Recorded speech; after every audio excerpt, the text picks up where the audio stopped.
Hello friends, welcome to my YouTube channel stock news plus technicals.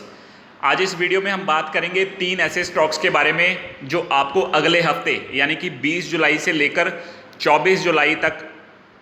अगले 5-7 दिनों में अच्छा मुनाफा कमा के दे सकते हैं, और उनका चार्ट एनालिसिस भी डिस्कस करेंगे कि क्यों वो स्टॉक्स अगले हफ्ते में आपको पैसा कमा के दे सकते हैं। तो चलिए शुरू करते हैं दोस्तों आज की वीडियो और देखते हैं उन तीनों स्टॉक्स का नाम और क्यों वो आपको मुनाफा कमा के दे सकते हैं, उनका पूरा चार्ट एनालिसिस।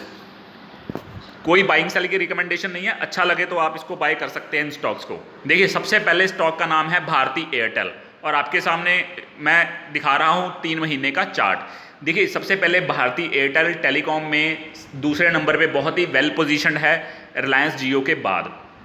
और टेलीकॉम एक ऐसा सेक्टर है जिसको कोविड-19 का कोई इम्पैक्ट नहीं पड़ा है। इनके प्रॉफिट्स या इनका जो भी इनको आरपू इनका बढ़ेगा, क्योंकि इन्होंने पहले प्लान्स के रेट भी बढ़ाए हुए हैं, तो इसलिए एयरटेल का स्टॉक बहुत ज़्यादा गिर भी नहीं रहा। जब भी कोई गिरावट आती है स्टेबल है बहुत ज़्यादा, तो काफ़ी ज़्यादा अच्छी रिकवरी भी दिखाई है इसने कोविड-19 की जब मार्केट गिरी थी उसके बाद से। तो इसीलिए ये सेक्टर ज़्यादा बढ़िया है। और भारती एयरटेल, रिलायंस तो देखो बढ़ चुका है और बढ़ भी रहा है, लेकिन भारती एयरटेल एक ऐसा स्टॉक है जो पिछले डेढ़ महीने से इस लेवल को जो उसने हाई लगाया था 612 का, इसको तोड़ नहीं पाया है। 593 पे हाई लगाया, 589 का, अब 590 का हाई लगाने के बाद फिर से ये नीचे आ गया था। तो एक लेवल है 595 से लेकर 600 का लेवल है जिसके ऊपर ये टिक नहीं पा रहा है ये स्टॉक। लेकिन अगर हम नीचे की साइड देखें तो इसने, देखिए, यहाँ पे लो लगाया 537 का, यहाँ पे लो लगाया 550 का, और अब लो लगाया था 553 का, जिस दिन रिलायंस के स्टॉक में भी गिरावट आई थी उनकी एजीएम वाले दिन पे।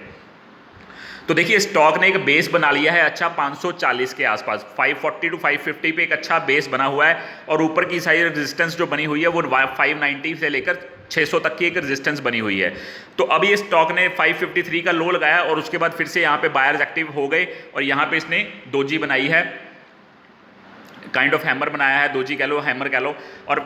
लगभग 566 के 65 के आसपास ये स्टॉक बंद हुआ है। तो इस स्टॉक में आने वाले दिनों में काफ़ी तेज़ी आ सकती है, क्योंकि निफ्टी ने भी एक ब्रेकआउट दिया है 200 डे मूविंग एवरेज के ऊपर,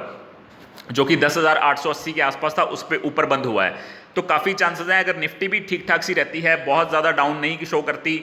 थोड़ा बहुत उसी रेंज में कंसोलिडेट करती है, तो भारतीय एयरटेल में के स्टॉक में काफ़ी तेज़ी आ सकती है, क्योंकि इसके रिजल्ट्स भी नज़दीक आ रहे हैं और डेफिनेटली रिजल्ट्स इसके अच्छे ही आएंगे, क्योंकि जब से इनका प्लान्स बढ़े हुए हैं, रेट बढ़े हुए हैं प्लान्स के, उस टाइम से इनका आरपू भी इंक्रीज़ हो रहा है, एवरेज रेवेन्यू पर यूज़र जो कहते हैं वो भी इंक्रीज़ हो रहा है, इसीलिए इनका लॉस भी हर टाइम कम हो रहा है। तो मार्केट इस चीज़ को काफ़ी पॉजिटिवली लेती है, और देखिए आने वाले डेफिनेटली रिजल्ट्स वाले दिन तक भी एयरटेल के स्टॉक में काफ़ी तेज़ी बन सकती है, और एक बार इस 600 का लेवल इसने डिसाइसिवली पार कर लिया तो 650 तक के लेवल्स एयरटेल में आपको देखने को मिल सकते हैं। लेकिन पोजीशनल ट्रेडिंग के लिए अभी एयरटेल के स्टॉक में 590-600 तक की तेज़ी आ सकती है दोस्तों। और दूसरा स्टॉक देख लेते हैं। देखिए, दूसरा स्टॉक है HDFC, 3 मंथ का चार्ट आपके सामने दिखा रहा हूं HDFC का। यहाँ पे इसने हाई लगाया था 927 और उसके बाद उसको तोड़ नहीं पाया था, 1860 लगाया, डबल टॉप बनाया, उसके बाद यहाँ पे इसने ब्रेकआउट दिया था 1927 के ऊपर, 1947 का हाई लगाया था, लेकिन यहाँ से फिर ये स्टॉक नीचे आ गया। यहाँ पे फिर सेलर्स हावी हो गए और लो लगाया था, देखिए 1710 का, 1726, 1750, यानी कि जो लो बन रहे हैं वो ऊपर के बन रहे हैं, हायर लोज बन रहे हैं। और यहाँ पे 1860 का हाई लगाने के बाद यहाँ पे 1947 का हाई लगाया, तो हायर हाईज भी बन रहे हैं, हायर लोज भी बन रहे हैं, लेकिन हाँ कॉन्टिन्यूसली ये अप ट्रेंड में नहीं है, थोड़ा साइड वाइज से हो गया है ये स्टॉक। लेकिन यहाँ पे अगर लो देखें आप, लोअर हायर लोज बन रहे हैं, और यहाँ पे एक ग्रीन कलर की दोजी भी बनी है 1750 का लो लगाने के बाद। तो काफ़ी चांसेस हैं कि HDFC के स्टॉक में भी अगर मार्केट ठीक ठाक सी रहती है, क्योंकि बैंकिंग फाइनेंशियल्स में भी थोड़ी सी तेज़ी आई थी लास्ट सेशन में, तो काफ़ी चांसेस हैं बैंकिंग फाइनेंशियल अच्छा परफॉर्म कर सकते हैं आने वाले हफ्ते में। और मंडे को HDFC के रिजल्ट्स भी आए हैं, उसके ऊपर भी मार्केट रिएक्ट करेगी। अगर HDFC बैंक अच्छा परफॉर्म करता है मंडे को अगर HDFC बैंक के स्टॉक में तेज़ी आती है तो सारे बैंकिंग फाइनेंशियल्स में भी काफ़ी अच्छी तेज़ी बन सकती है, इसीलिए HDFC के स्टॉक में भी तेज़ी बन सकती है दोस्तों, इसके चार्ट के अकॉर्डिंगली भी। और अगर HDFC बैंक के रिजल्ट्स को भी पॉजिटिवली मार्केट लेती है, क्योंकि रिजल्ट्स तो ठीक ही आए हैं, अनुमान से बेहतर आए हैं, तो इसलिए HDFC बैंकिंग फाइनेंशियल्स के सब स्टॉक्स में भी तेज़ी आ सकती है। इसीलिए मुझे लगता है HDFC का स्टॉक भी यहाँ से अच्छी मजबूती दिखा सकता है, और यहाँ पे टारगेट्स आ सकते हैं कम से कम 1860-70 के। 1805 पे स्टॉक ने अभी क्लोजिंग दी है, तो यहाँ पे भी 1850-60 के टारगेट्स आ सकते हैं। थोड़ा सा 20-30 पॉइंट का नीचे स्टॉप लॉस लगा के इसको खरीदा जा सकता है, और HDFC के स्टॉक में भी अच्छी तेज़ी बन सकती है आने वाले हफ्ते में दोस्तों। और तीसरा स्टॉक है मेरा UPL। देखिए केमिकल्स का स्टॉक है, एग्रोकेमिकल कंपनी है और पूरे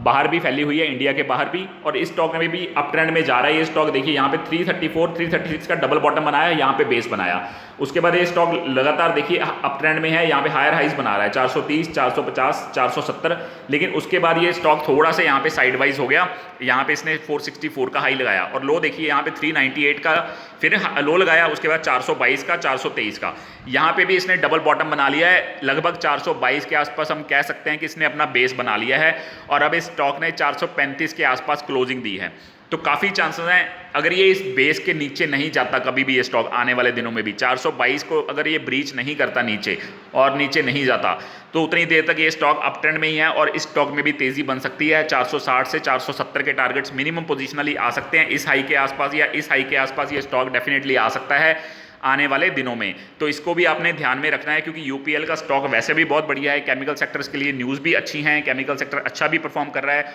और यूपीएल एक लार्ज कैप कंपनी है निफ्टी 50 की, तो ये कंपनी भी बहुत अच्छी है, इसलिए कोई डाउट नहीं है। और चार्ट पैटर्न भी यही दिखा रहा है कि ये 422 को अपने तोड़ नहीं रहा है, यहाँ पे 422 के नीचे जाने की कोशिश करने आया था लेकिन यहाँ पे फिर बायर्स एक्टिव हो गए हैं और बायर्स ने इनको 422 के लेवल को ब्रीच नहीं करने दिया और यहाँ से स्टॉक ये फिर से रिवर्स कर गया। देखिए यहाँ पे डबल बॉटम बनाया, स्टॉक ऊपर चला गया, यहाँ पे डबल बॉटम बनाया और काफ़ी चांसेस है इस स्टॉक में यहाँ से अप ट्रेंड कंटिन्यू हो सकता है और 460 470 के मिनिमम लेवल्स है, अगर इसके 460 70 को भी पार कर गया तो 490 से 500 के लेवल्स भी हमें यूपीएल के स्टॉक में दिख सकते हैं पोजिशनली। पोजिशन इंट्राडे के लिए मैं कभी भी सजेस्ट नहीं करता, पोजिशनल के लिए करता हूं या लॉन्ग टर्म या पोजिशनल। इंट्राडे में कभी भी कोई जो बड़े से बड़े दिग्गज भी हैं वो भी फेल हो सकते हैं, इसलिए इंट्राडे में आपको काम करना नहीं चाहिए, पोजिशनल ट्रेडिंग करनी चाहिए। हफ्ता 10 दिन 15 दिन के लिए रख सकते हैं आप, उसके बाद आप बेच सकते हैं जब आपको मुनाफा लगे। तो ये मेरे 3 स्टॉक्स हैं आज के दिन में जो अगले हफ्ते के लिए आप इनमें ट्रेड कर सकते हैं क्योंकि काफ़ी अच्छे चार्ट पैटर्न्स हैं, स्टॉक्स काफ़ी अच्छे हैं,